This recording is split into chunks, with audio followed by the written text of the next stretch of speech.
After the fierce storms of winter came many days when the wind did not blow. The air was so heavy that it was hard to breathe, and the sun so hot that the sea was like a sun itself, too bright to look at. The last day of this weather, I took the canoe from the cave and paddled around the reef to the sandspit. I did not take Rantu Aru with me, for while he liked the cold, he did not like the heat. It was good that he did not come with me. The day was the hottest of all, and the sea shimmered with red light. Over my eyes I wore shields made of wood with small slits in them to see through. No gulls were flying. The otter lay quiet in the kelp, and little crabs were deep in their holes. I pulled the canoe up on the beach, which was wet but steaming from the sun. Early every spring, I took the canoe to the sandspit and spread fresh pitch in the cracks that needed it. I worked on this all morning, stopping from time to time to cool off in the sea. As the sun climbed high, I turned the canoe over and crawled under it and went to sleep in the shade. I had not slept long when I was suddenly awakened by what I thought was thunder, but upon looking out from my shelter, I saw that there were no clouds in the sky. Yet the rumbling sound kept on. It came from a distance, from the south, and, as I listened, grew louder. I jumped to my feet. The first thing that caught my gaze was the gleaming stretch of beach on the southern slope of the sandspit. Never in my life on the island had I seen the tide so low. Rocks and small reefs that I did not know were under the sea stood bare in the blinding light. It was like another place. I had gone to sleep and wakened on another island. The air was suddenly tight around me. There was a faint sound as if some giant animal were sucking the air in and in through its teeth. The rumbling came closer out of an empty sky, filling my ears. Then beyond the gleam of the beach and the bare rocks and reefs, more than a league beyond them, I saw a great white crest moving down upon the island.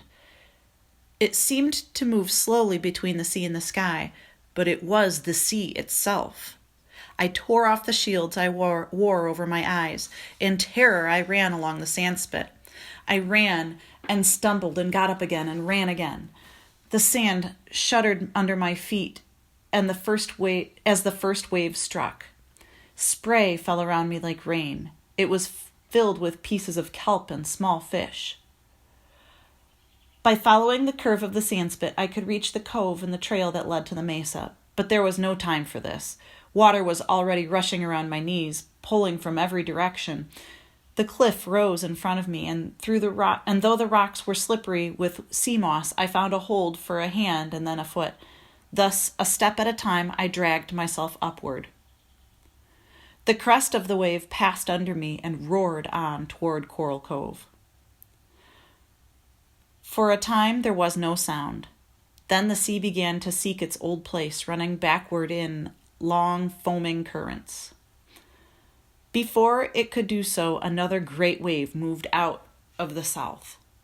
Perhaps it would be even bigger than the first one. I looked up. The cliff rose straight above me. I could climb no further. I stood facing the rock with my feet on a narrow ledge and one hand thrust deep into the crack. Over my shoulder, I could see the wave coming. It did not come fast, for the other wave was still running out. For a while, I thought that it would not come at all because the two suddenly met beyond the sandspit. The first wave was trying to reach the sea, and the second one was struggling toward the shore. Like two giants, they crashed against each other. They rose high in the air, bending first one way and then another.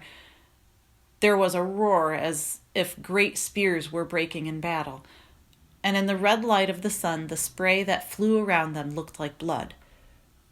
Slowly, the second wave forced the first one backward, rolled over it slowly, and then, as a victor drags the vanquished, moved in toward the island.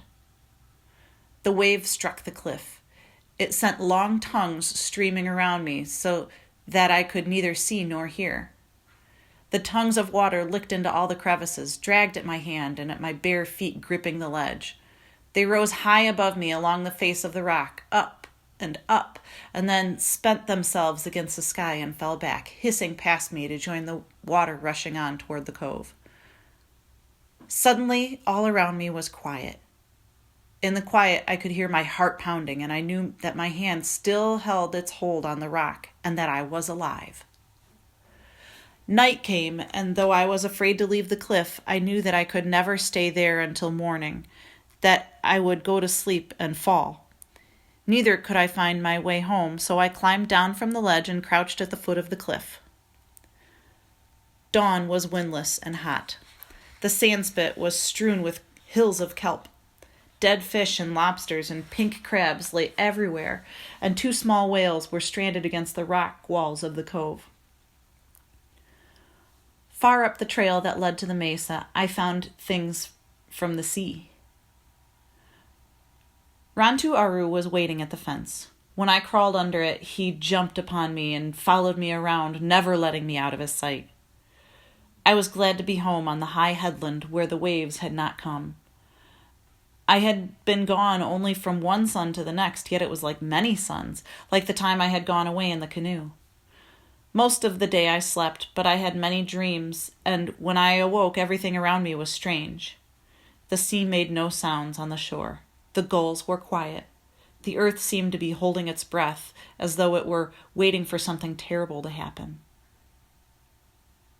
At dusk, I was coming back from the spring with a basket of water on my shoulder, walking along the cliff with Rantu Aru.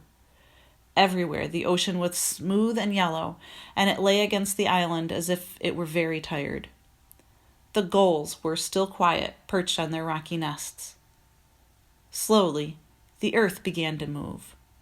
It moved away from my feet, and for a moment I seemed to be standing in the air. Water tipped out of the basket and trickled over my face. Then the basket fell to the ground.